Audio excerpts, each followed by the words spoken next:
Hi and welcome. I'm Floyd, Vice President of SDA Kinship. Thank you for joining us for Kinship Worship, an inspirational program for us, by us.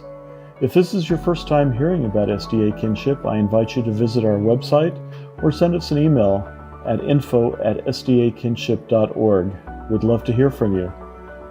Kinship has chosen the theme Loved and Affirmed for the year 2021. You'll notice that all of our programs and projects revolve around that theme, letting our members and letting you know that you are loved and affirmed by God unconditionally, just exactly as you are. A lot of people have questions about what does the Bible say about homosexuality? And there are typically 6 Bible verses that are used to talk about homosexuality in a negative way. Evangelical pastor Colby Martin has written a book about his journey as a heterosexual pastor, discovering what those texts actually are saying. He's written the book Unclobber, and SDA Kinship is making that book available for free for anybody who would like to read the book and discover for themselves exactly what is meant by the texts that are used as clobber texts, often as a weapon against our community. Just go to the website www.sdakinship.org/unclobber and fill out the short form there with your name and address, and we'll be happy to mail you a copy. We'd love to hear your comments and thoughts about it after you've read the book. So for now, please sit back, enjoy Kinship Worship, and receive a blessing. Thanks. Bye-bye.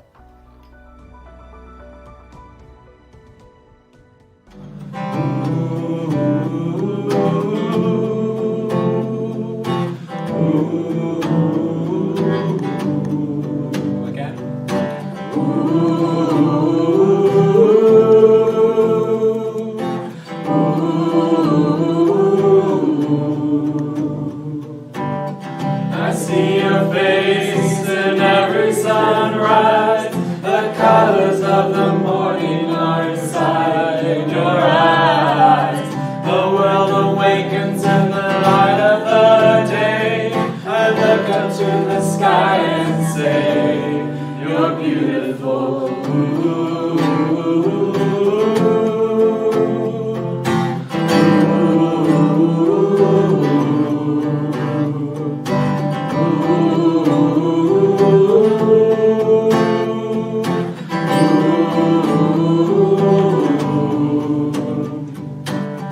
I see your power in the moonlit night, where planets are in motion and the galaxies are bright. We are amazed in the light of the stars. We are making who you are. You're beautiful.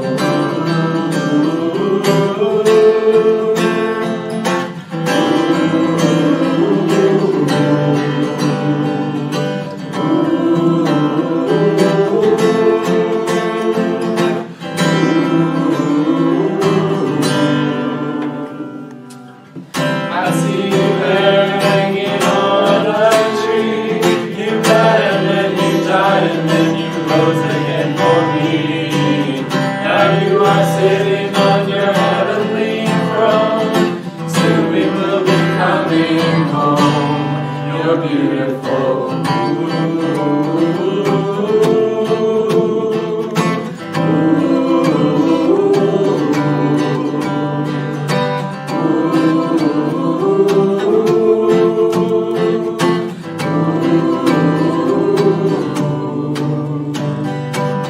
When we arrive at eternity's shore, where death is just a memory and tears are no more, we'll enter in as the wedding bells ring.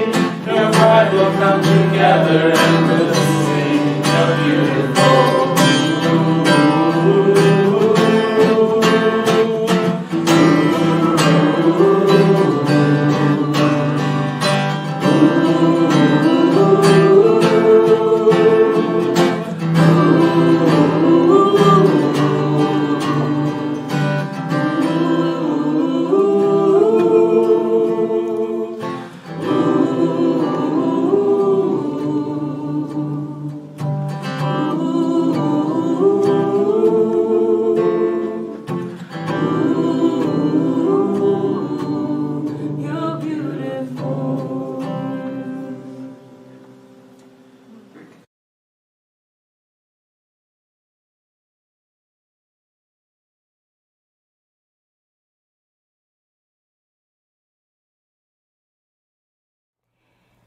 Hello, thank you so much for having me. I'd like to start off with reading you a Bible text. It's called in Zephaniah 3:17. We are broken, but God still takes great delight in us. I'm not sure if this is everyone's reality, but for me, as a little girl, I used to just dream of happy family. I loved seeing dads with their little girls, doting on them, laughing with them, holding their hands. Maybe because that was not my reality. In my home, my mom was a battered woman, and my two younger brothers and I were often beaten for the littlest thing. We never knew what the day would hold, or maybe even what the next hour would hold. Anything could set my dad off. I remember being a little girl and being beat for maybe spilling my milk, and going to my bedroom and crying and praying, Jesus, okay, we've survived this beating. Could we please now be a happy family? Could you please make my dad love us? And it was a prayer that I had basically growing up. And I think at some point I realized that God couldn't answer that prayer. Probably in high school I realized that God couldn't answer that prayer. For him to answer that prayer, my dad would want to be healed or fixed or seek help. And so that was not going to happen. Something my dad did bless us with or teach us was that my brothers and I had a very close relationship with Jesus. In fact, he was my invisible friend. He was something that helped me get through those really dark moments. At some point, I realized that leaving home was where I would find freedom. And so high school was really hard for me. We lived in a town where everyone was predominantly white and upper middle class, and our family was not. Obviously, we're minorities and we were poor. And then on top of that, I had a dad that was very eccentric and really had no shame or filter. Nothing held him back. And so in high school, if I could have had a superpower, it would have been to be invisible. And I literally had one friend that I was close to who also came from a dysfunctional family. And that was just my life for 4 years. I was so excited when I graduated and was ready to head off to university. It came with some sadness because I was leaving my two younger brothers behind. I was leaving my mom behind, and we were a very close unit. And together we had survived all these years. But my brothers had grown in size and stature, so that was to our benefit because my dad didn't physically hurt them anymore. I went to university and first started taking business, but soon realized that that was not for me and switched over to education and loved everything about it. Loved teaching the kids and lesson planning and the creativity that it brought out in me. And I just shone in university. I found friends and realized there was so much out there, different minorities, different, just different kinds of people there were so many that were like me, and I didn't stick out anymore. Because I changed my major, I had one more semester left, and so the last year of university, most everybody graduated, and then I had one more semester the next year. And so to save money, and because my friends had left, I chose to go home and do my student teaching in the school that I had gone to, in the elementary section. My younger brother still was in high school. It was his senior year, and his school life was very different than mine. He was popular. He had friends. He was part of the leadership committee, and he was like a student pastor, and together with his little group of friends, they did Vespers, youth rally, and they worked very closely with the pastor of the school.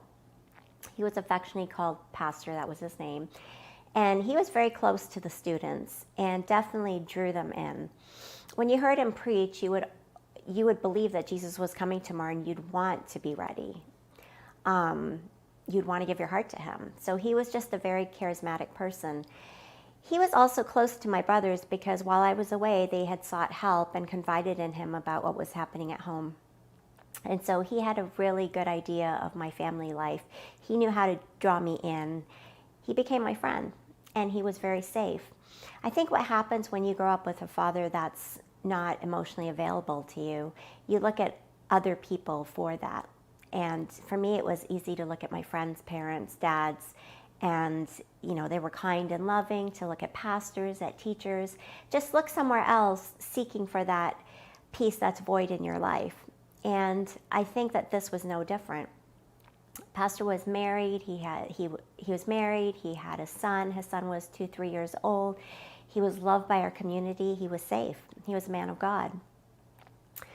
Often I'd find myself at Vespers or youth rally, often babysitting his son because his wife worked as a nurse from 3 to 11. So he was left with his son who he'd bring with him. And so it was an enjoyable time for me to be able to hang out there and help him out at the same time.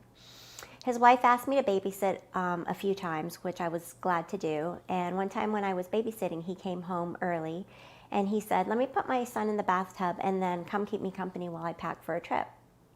He put his little boy in the bathtub and he came to where I was. And the next thing I know, he pushed me down and he was on top of me, pinned me down, and was raping me. And I begged him to stop. I said, "I'm a virgin, you're hurting me, please stop." And he looked at me and he coldly said, "I won't go in all the way." I have very little recollection of what happened next. I know I got home because I had driven there. I went home and I went into the bathroom and I sat on the toilet and I looked down at my underwear and I could see red.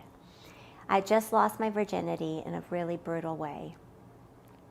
I'm not sure how long I sat there, but my brother came knocking on the door and he said, "I need to use the washroom." I came out, I went to my room, and I did think about calling the police. I did think about calling the police, which is what you would normally think to do. I was so angry and so upset by what had just happened.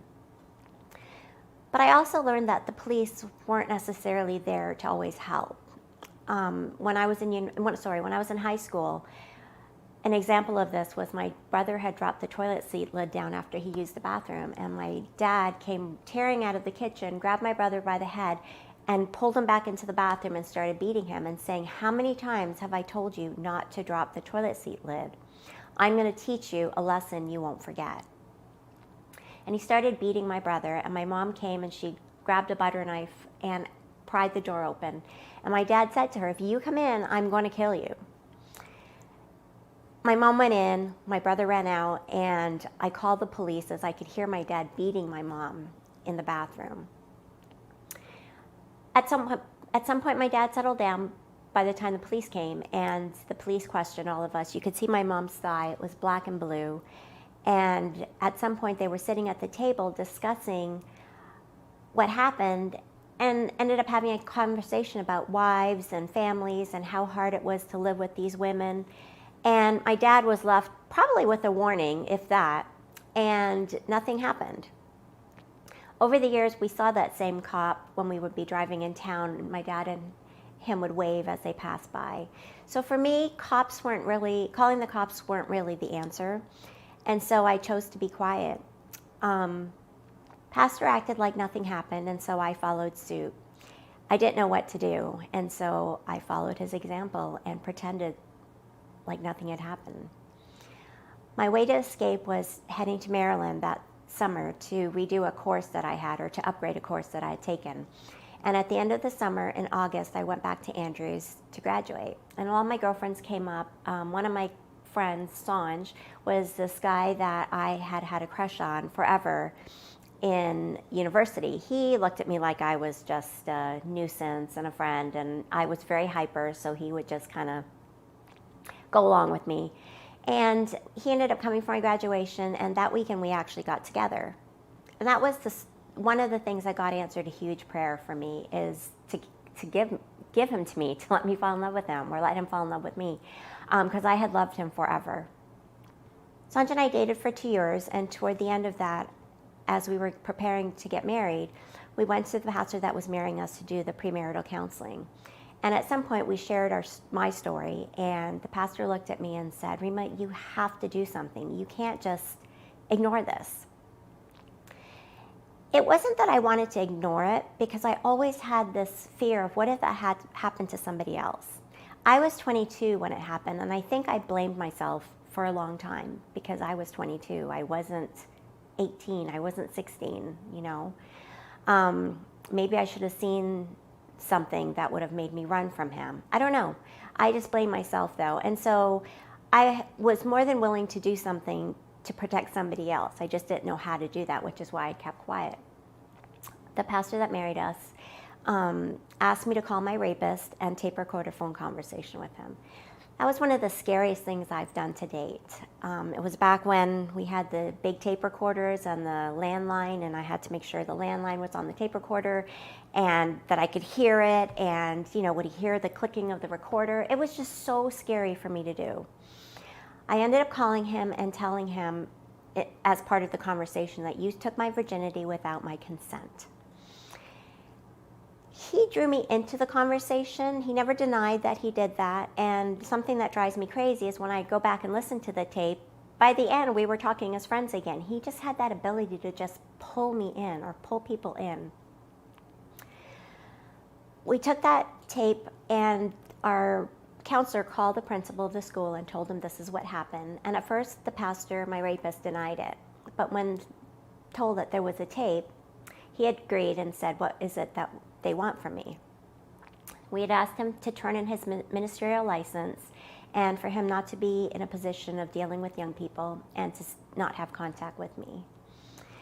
And he agreed, and so he was going to turn in his ministerial license, but at the same time, the principal gave him permission to write the community a letter. He was dearly loved in the community. And so in the letter, my rapist wrote that during this time in his life, his mom had passed away and a young lady had come into his life and taken advantage of him. And because of that, he now had to pay the consequence for what happened. It took me a long time to realize that I wasn't really to blame. It actually took me probably 3 or 4 years ago. So God blessed Sanja and I with 6 boys. And when my oldest turned 22, it was like a light bulb went off for me. My 22-year-old was still a kid. He still asked us for money. He still asked us, can we do this and that? Can we go out? He still was accountable to us. He lived at home. Not that he had a curfew, but we were still his parents, and he was still a kid. And when that clicked in my light bulb, I suddenly had a lot of compassion for my younger me, that somehow this wasn't my fault. Someone had taken advantage. Someone had raped me. Someone had taken my virginity away without my consent. Sanja and I got married, and after we got married, I would say the church leadership really let us down.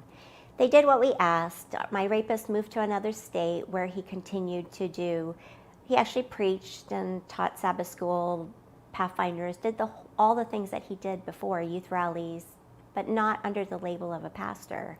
So he wasn't getting paid by the church, but he was still ministering.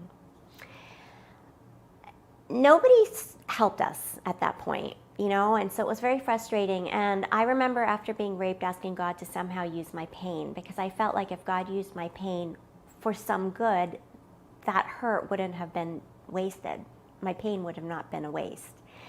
And nothing happened. So Sanja and I moved forward, ended up having 6 boys, 6 amazing boys. And for 25 years, we just went on with life. And it's a good life. God answered my little girl dreams with blessing me with a happy family, with a husband that loves and adores me, with boys that would do anything for me. We're not perfect by any means, but it was my happy ever after that God had blessed me with. About 4.5 years ago, my youngest brother, who was at that time ministerial director of British Columbia, my brother asked me if I would share my story. And so I did. I went down to British Columbia and I shared my story to a room full of pastors. It was very scary to do that. 1, because I'm not a public speech figure, naturally. And 2, I was sharing my story to a group of pastors. As I shared my story, I ended with, it's been 25 years and not one person from my church has ever come to me and asked me if I was okay or apologized to me. And I sat down. And the president of the conference came and took the mic from my brother, and he came and stood in front of me, and he says, "You would like an apology from your church. I, as a minister of the gospel of the Seventh-day Adventist Church, am sorry." And tears just started coming down my face. I didn't realize how much pain I was holding in. I just had taken the key and locked it because I didn't know what else to do with that pain. But when this pastor said that, it was amazing how much came undone. All these tears started flooding, and I think healing truly started happening for me in that moment. The Church of Canada has been so incredible as a part of my story. My rapist was in the US, but these people, they heard my pain and they reached out to me and did something that no one has ever done. They held me in the sense that they saw my pain and they offered me some help and offered to pay for counseling for me, something that never happened because we didn't have the coverage for it, and it was just hard to find the right person. And there's so many things that come with counseling, but the biggest thing is finding the right person you click with. And the counselor that worked for the church was an incredible person, I believe, who was sent by God, especially for me. And I have been in therapy for over 3 years, and the healing that has happened has been just incredible. It has certainly not been an easy process. In fact, there's been lots of tears, lots of brokenness that has come out of me. And what I find amazing is how God takes all those broken pieces and makes something so beautiful. And He is making something beautiful and continues to make something beautiful of my life. He's continuing to use my pain. In 2018, I had the privilege of sharing my story with the NAD End It Now Summit, where the church is taking a stand and saying we are not going to tolerate sexual abuse anymore in our church. We're not going to shut a blind eye. We're not going to be part of this boys' club that there is in these past generations. We're taking a stand. And it's been so amazing to watch pastors standing up with me, wanting to make a difference. In that summit, there was over 10,000 people that saw my testimony. And it continues to happen. I've been part of quite a few projects from the church that are making changes to young people, to victims like me from the past, to say, you know what, we're ending it now. This is the time. This is a Me Too movement. I'm not alone. And I'm sure I'm speaking about somebody out there. It doesn't matter where I've spoken. I've had people come to me and say, you're telling my story. Thank you. And I would just challenge you to know that we're each broken in some way. But God does beautiful things with our broken pieces. It's like a stained glass, you know. You take all these broken pieces of glass, and it takes an artist, our God, who is the artist of all, to put these pieces together and make this beautiful masterpiece. And I'm here to say that don't give up, because God is working on you and making you one of His beautiful masterpieces. Thank you for having me.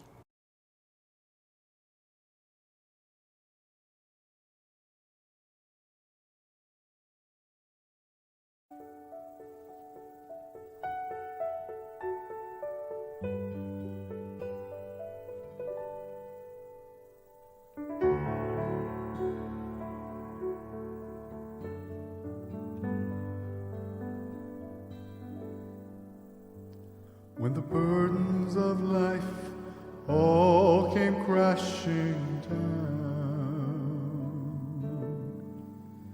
surrounded by fear, there was no way out. I cried, Lord, take this away. I can't make it one more day. You gave me strength. You gave me power. You gave me comfort, gave me peace.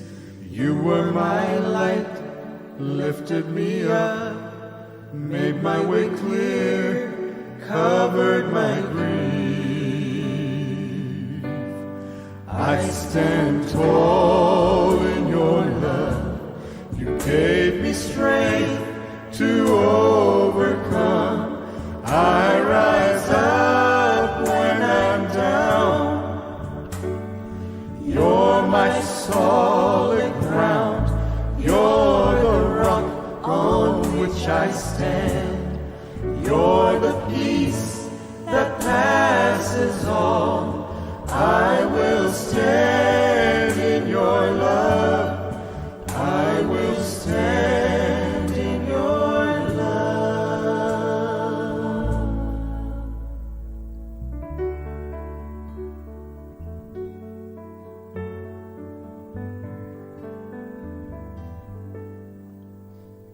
When life seemed so wrong, you were my right. You opened the door, though I tried with all my might. Darkness, you failed in the presence of His light. You gave me strength, you gave me power, you gave me comfort, gave me peace. You were my light, lifted me up, made my way clear, covered my grief. I stand tall in your love. You gave me strength to overcome. I rise up when I'm down. You're my solid ground. You're the rock on which I stand. You're the peace that passes all. I will stand in your love. I will stand in your love.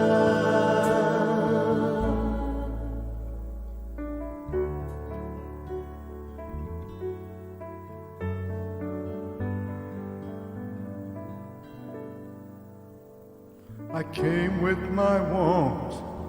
You gave me what I needed. Before I could ask, you were already there. When my road in life was rough, my burden was made light. You carried me this far when I lost my will to fight. You gave me strength, you gave me power, you gave me comfort, gave me peace. You were my light, lifted me up, made my way clear, covered my grief. You gave me strength, you gave me power, you gave me comfort, gave me peace. You were my light, lifted me up, made my way clear, covered my grief. I stand tall in your love. You gave me strength to overcome. I rise up when I'm down. You're my solid ground. You're the rock on which I stand. You're the peace that passes all. I will stand in your love. I will stand in your love. Stand in your love. Stand in your love. Stand in your love.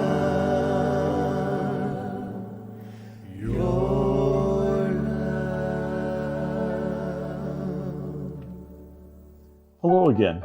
Thank you for joining us again for Kinship Worship. I hope that it has been a blessing for you, and if you'd like to know more about Kinship, please visit us on the website www.sdakinship.org or check out any of our social media platforms on YouTube at SDA Kinship INT or Facebook, Instagram, Twitter at SDA Kinship. Thanks again and have a wonderful day. Bye-bye.